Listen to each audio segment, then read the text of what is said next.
Sejam todos muito bem-vindos a mais um vídeo no canal, mais um vídeo aqui da nossa série O Rei Está Aqui, que é a série que retrata desde o início, o nascimento de Jesus, até o começo da sua jornada. E é muito interessante começar a ver os pontos. Hoje a gente vai tratar exatamente da primeira afronta, o primeiro conflito, já que Jesus antes, já logo no seu nascimento, já foi perseguido, já foi procurado, e o seu ministério, por mais que ainda não tivesse começado, já começou a enfrentar os seus primeiros percalços. Hoje a gente vai percorrer por Mateus capítulo 2, do versículo 1 até o versículo 26. A gente vai abordar tudo ali. Vai ser um capítulo mais longo, onde a gente vai ter que ler mais, mas eu vou passando, vou deixando o print aqui daquilo que eu for lendo pra gente ir acompanhando juntos, fechou? Mateus capítulo 2, versículo 1. E tendo nascido Jesus em Belém da Judéia, no tempo de Herodes, eis que uns magos vieram do Oriente a Jerusalém e perguntaram: onde está aquele que é nascido Rei dos Judeus? Porque vimos a sua estrela no Oriente e viemos adorá-lo. Aqui é muito importante e muito interessante a gente já começar a analisar todo o contexto. Quem eram esses magos? A Bíblia não deixa exatamente muito claro quem eram esses magos, mas o que a gente já consegue ver? Que eram pessoas que tinham conhecimento sobre a palavra de Deus, sobre o Velho Testamento, que era o que eles tinham como palavra ali até aquele momento. Então eles sabiam que não era um simples nascimento, eles sabiam da chegada do Messias, eles sabiam que tinha um Messias que havia de vir, e que o que estava acontecendo ali eram todos os sinais da chegada e a vinda do Messias. E é muito lindo ver que aqui no final do versículo 2 fala: e viemos adorá-lo. Por mais que seja um pequeno versículo e uma pequena frase, é muito interessante porque a gente olha para esse comportamento dos magos, mas se a gente parar para pensar, Jesus ainda não tinha feito nenhum milagre, Jesus ainda não tinha curado, Jesus não tinha andado pelas águas, Jesus não tinha nem ressuscitado. Então, o quão grande era a fé desses magos, a fé que eles tinham naquilo que eles tinham como base, que eram as escrituras. O quão eles acreditavam naquilo que eles tinham como a Bíblia naquela época. Eles chegaram com o coração puro para adorar alguém que até o momento não tinha feito nada por eles, alguém que até o momento era uma simples criança nascida do ventre de uma virgem. E nós, hoje, em todo o nosso contexto mais privilegiado possível, onde até o momento não somos perseguidos fisicamente a ponto de estar prestes a morrer por pregar o Evangelho, nós que somos infinitamente abençoados, recebemos a graça da vida eterna através do sacrifício de Jesus Cristo. Às vezes vamos em direção a Deus em busca de ganho próprio, e não para única e exclusivamente adorá-lo. E isso nos faz um alerta de todo o contexto que a igreja e o evangelho está inserido hoje, principalmente aqui no Brasil, que é o que a gente tem mais acesso, que a gente mais conhece, onde a gente vê pregadores, igrejas focados em um evangelho que fala muito sobre você, que fala muito sobre o que Deus pode fazer por você, sobre resolver os seus problemas, sobre Deus ajudar no seu negócio, nos seus empreendimentos, sobre Deus te dar o seu relacionamento, o homem ou a mulher que você tanto deseja, o casamento que você tanto sonhou. E não se fala da real e verdadeira adoração a Deus, a adoração ao Senhor, única e exclusivamente. Porque se eu vou para a igreja, se eu oro, se eu dou o dízimo, sempre esperando algo em troca, isso não é uma verdadeira adoração. Se tudo que eu faço é esperando algo em troca, o meu Deus não é Deus. O meu Deus é a minha vontade, é aquilo que eu quero.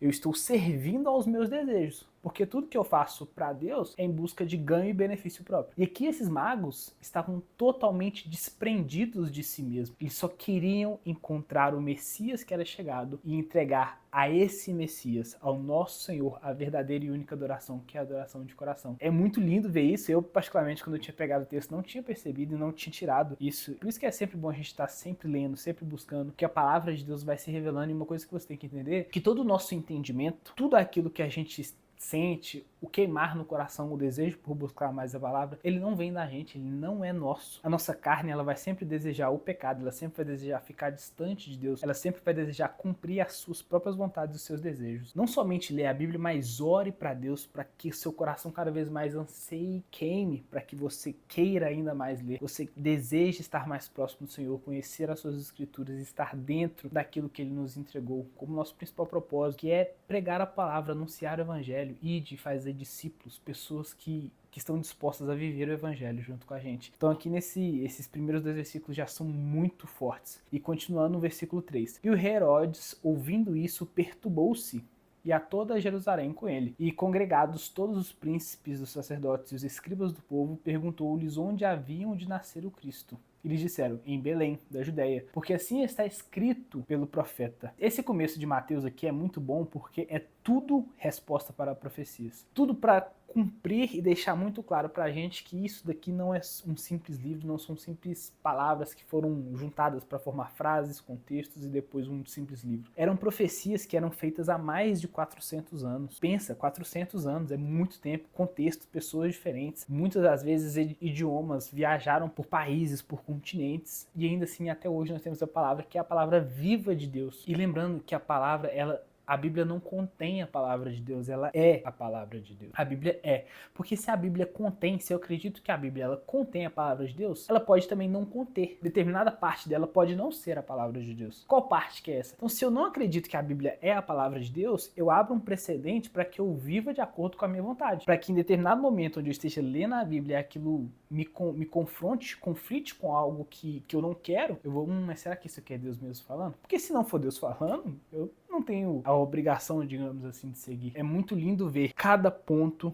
que foi designado por Deus, desenhado por Deus para ser resposta, cumprimento de promessas que tinham sido feitas há anos, centenas de anos atrás pelos profetas. E aqui mais uma delas. Tinha que nascer exatamente ali. A Bíblia é muito perfeita e acurada, onde cada detalhe é muito específico. Então tinha que vir dali, tinha que vir sem pecado, tinha que ser gerado sem pecado, tinha que nascer exatamente ali, tinha que ser naquele contexto e tudo exatamente cumprido e feito como exatamente tinha que ser. E aqui no versículo 6, e tu Belém, terra de Judá, de modo nenhum és a menor entre as capitais de Judá, porque de ti sairá o guia que há de apacentar o meu povo de Israel. Então Herodes, chamando secretamente os magos que tinham vindo ali, justamente para adorar o Senhor, inquiriu exatamente deles acerca do tempo em que a estrela lhes aparecera, porque o que os magos entenderam que o Messias tinha chegado foi o aparecimento, o surgimento da estrela de Jesus. No versículo 2, eles não falam que eles viram uma estrela, eles viram a sua estrela, se referindo à estrela de Jesus. Então, era um evento totalmente atípico, e por isso que os magos sabiam que era Jesus Cristo que tinha chegado ali. Então, não era um evento aleatório, não era nada aleatório. Então, por isso que Herodes confronta e pergunta a eles quando foi que eles viram essa estrela, para que ele soubesse exatamente o tempo onde essa criança tinha nascido, para que ele pudesse investigar e concluir o seu plano de executar o Messias.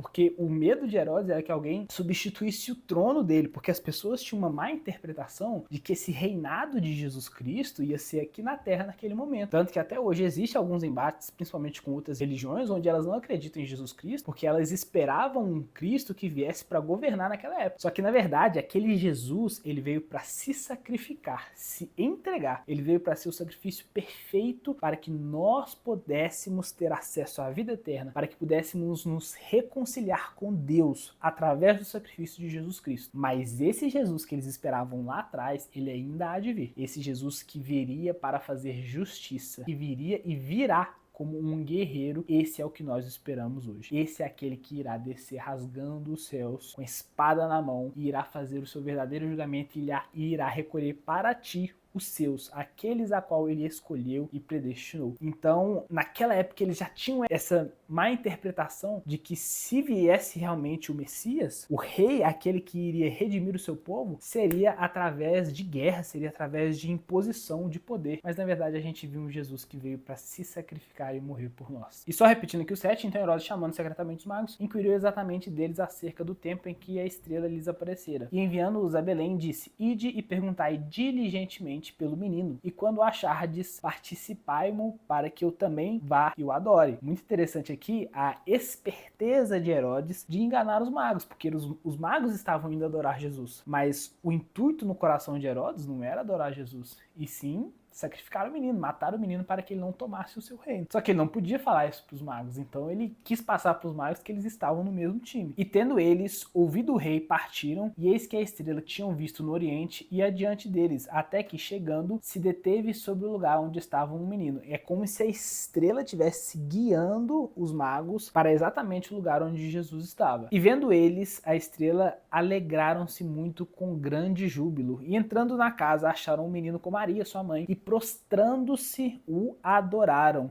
e abrindo os seus tesouros, lhe ofereceram dádivas, ouro, incenso e mirra. Aqui é um tema muito importante já para a gente abordar, algo que pode conflitar muitos, mas a palavra de Deus ela é isso, ela é para ser conflitada. Olha exatamente qual que era o comportamento desses magos no momento em que eles encontraram Maria e Jesus. Maria, a Virgem agraciada, tinha acabado de dar à luz ao menino Jesus, ao nosso Messias. E os magos encontraram esse ambiente de graça, de milagre, do poder do Espírito Santo agindo ali. Mas a quem que os magos foram adorar?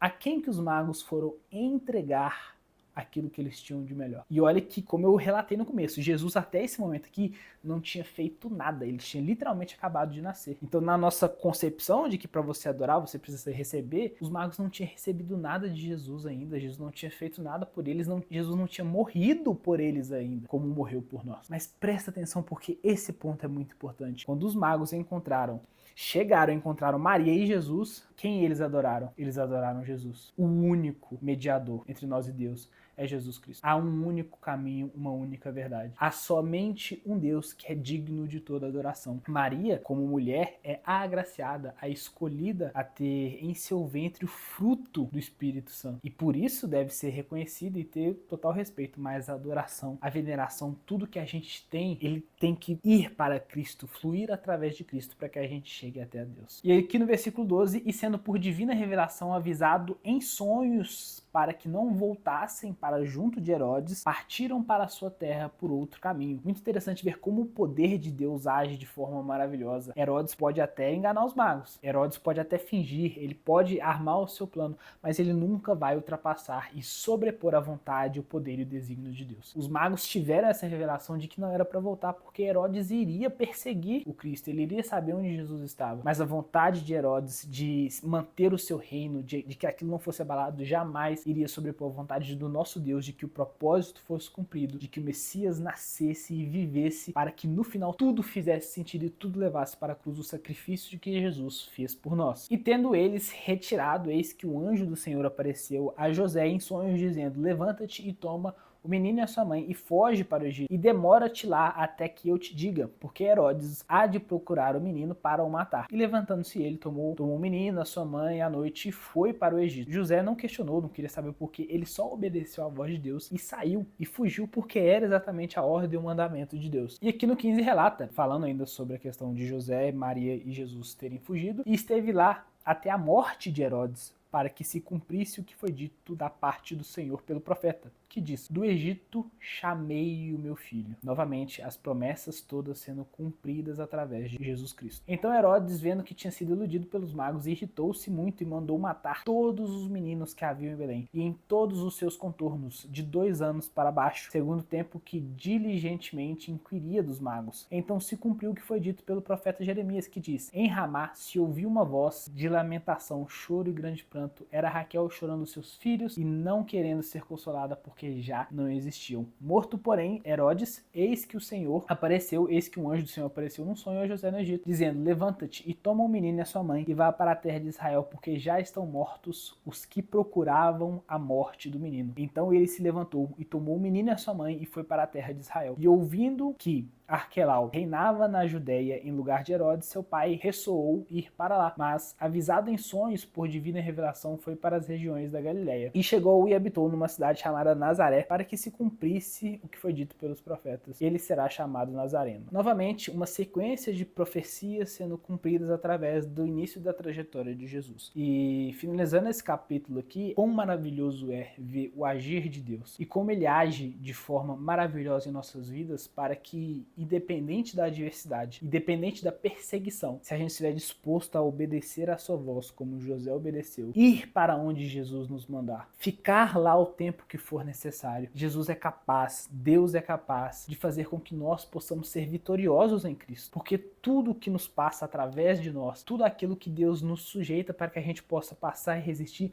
é para que a glória dele seja revelada. Então qual que é todo esse intuito, sendo que Deus controla, Deus destina tudo, de que tivesse essa perseguição onde que Jesus fugisse, os magos, é para que a glória dele fosse revelada. Então pensa, toda a tribulação que você passa, nem sempre é que vai ter uma vitória no final, mas sim para que mesmo só na tribulação você veja a glória de Deus sobre a sua vida. Porque Paulo falava, na minha fraqueza é que eu vejo a força do Senhor. Então às vezes a gente se questiona muito das situações que a gente passa, só que ao invés de questionar a Deus por quê, questiona só o que você precisa aprender naquilo e que a vontade dele seja feita. Aqui a vontade de Deus foi cumprida exatamente da forma como deveria. As promessas foram cumpridas. Então tudo, cada ponto ligado perfeitamente para que a vontade e a palavra de Deus fosse cumprida da forma perfeita, sem questionamento, sem dúvidas, sem espaço para má interpretação. A gente tem que parar de achar que existe a Bíblia e cada um tem a sua interpretação. Não é isso. É um livro espiritual. A interpretação é divina. Eu não posso ler a Bíblia, pegar aquilo que me convém e criar doutrinas feitas de acordo com os meus desejos para guiar a minha vontade. Não é assim que as coisas funcionam. Então aqui a vontade de Deus prevaleceu, assim como prevalecerá sempre. Os nossos inimigos foram derrotados porque em Cristo nós somos mais do que vencedores.